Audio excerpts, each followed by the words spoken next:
Hey, Professor, it's been a minute. I know we meet on Monday, but I'm going to go ahead and do this and turn it in. I have decided to do my final project for our Advanced Child Guidance course on discipline. I went ahead and did my final reflection on that, and I really thought I wanted to dive a little deeper. I'm a practical person. I utilized your final project to do that. But what I've ended up comparing is the 1800s is kind of just a span in time, the beginning of us as a country, culture, community, society, against the 1950s to 60s. That decade of time was a very provocative, volatile time for our culture. We had a lot of things going on, and as a general society, we were split. But in one of the ways we stayed the same, which I learned in my first project for you, was parenting, discipline beliefs, and overall the rearing of children, that culture. And then we moved on to present day. And I will say that in the 1800s, we had a lot of focus on obedience. Children should be seen and not heard. They needed to listen. They were something in which to bestow your knowledge and your directives onto, not necessarily something to nurture and guide. They were the next generation. They were just guided or parented in a method that would make them successful to the group or the colony as a whole, not necessarily for individual health, and the importance of which was really just was not looked at back then. I'll say that from all of my resources. It was not considered.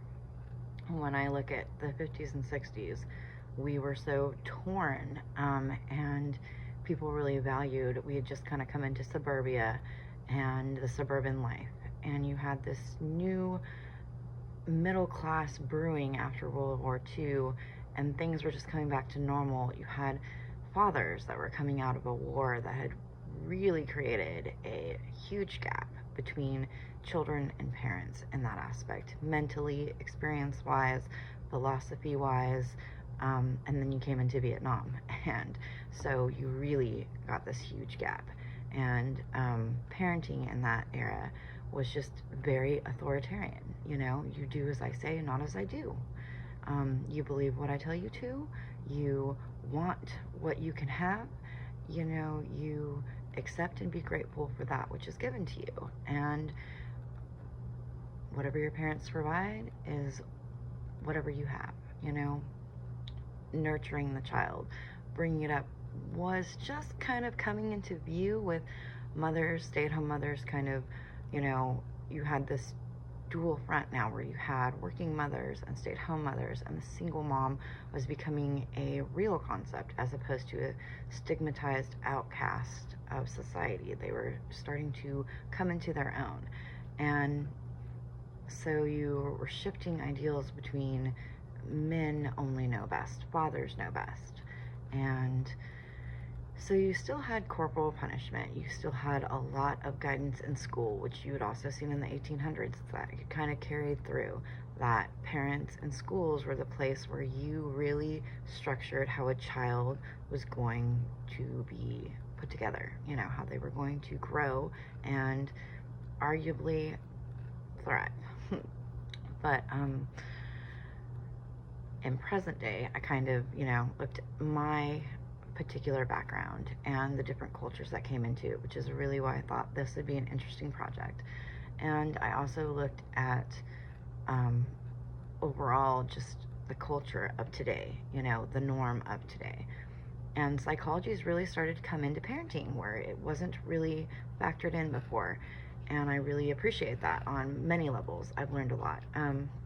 I have never shied away from saying I'm not a perfect parent. I am not a perfect parent.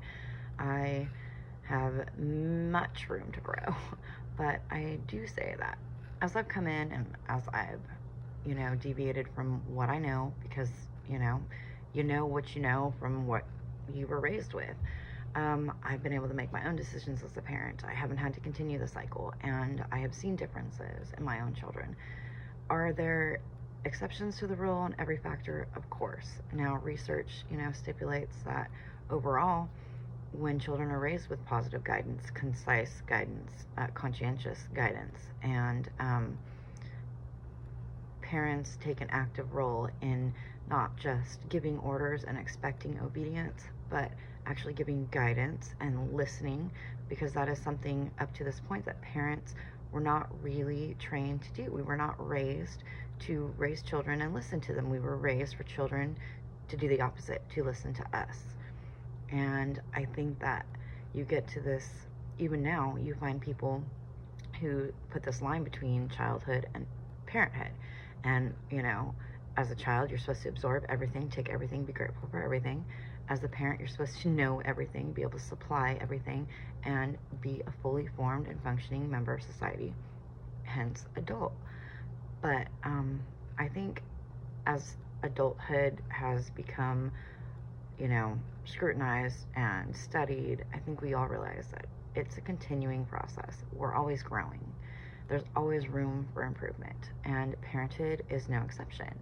I think there will always be room for improvement, and I think that positive guidance really validates this methodology and this philosophy, because as a parent having to really juggle between a special needs child and two other children and the way that they function differently, I would just say that I have learned, I've gone down the hard road and I've gone down the easier road.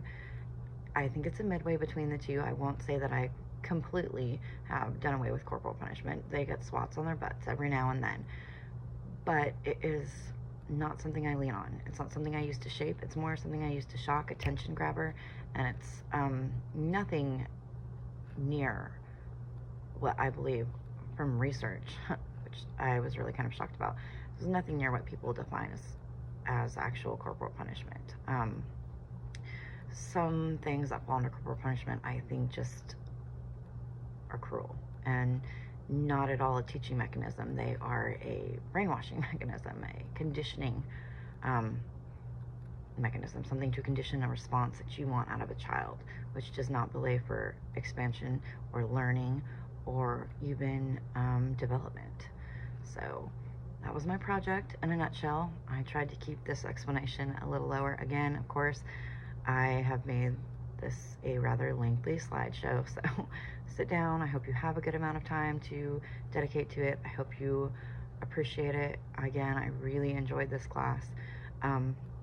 Every time I think I enter a class, I really try to bring something away from it with me, and from this class, I really get a very pronounced self-reflection, especially on my parenting, which, although I tend to be a very introspective person, I think that self-reflection, it can be just as biased as anything else. And when I'm not in this class, I tend to look at it from a frustrated manner, or a pleased with myself manner, maybe, or just a validation, a look for validation that I'm doing something right. In this class, I can really step back and be that neutral person that I need to be. And in some ways, I get a little more confidence in my parenting, and in other ways, I can see where I cut corners, or I could probably strengthen my approach, and where some things I've let kind of fall to the wayside. So I really do appreciate this course. I don't know that I'll be taking your advanced adolescent guidance. I'd really like to, but I think that falls in the spring, or maybe it's the fall. I can't remember which one it falls in, but I just remember there might have been a conflict. So if I do not see you again, just know that I really appreciate your class, and I enjoy it, and I really enjoy the discussions, because it is almost validating when I'm, in struggle mode, to see that there are other people where I've been, and other people where I am. And also it helps to be able to impart advice and guidance from my own mistakes, and really be able to share my opinion on the situation from the theories that we take from Miller. And I really just like that textbook. I think you've really chosen, even on the second round, usually, I thought I might have a little more critiques on this go around with the textbook, but I really think you choose an excellent textbook. So kudos again. I appreciate it, and I'll see you Monday.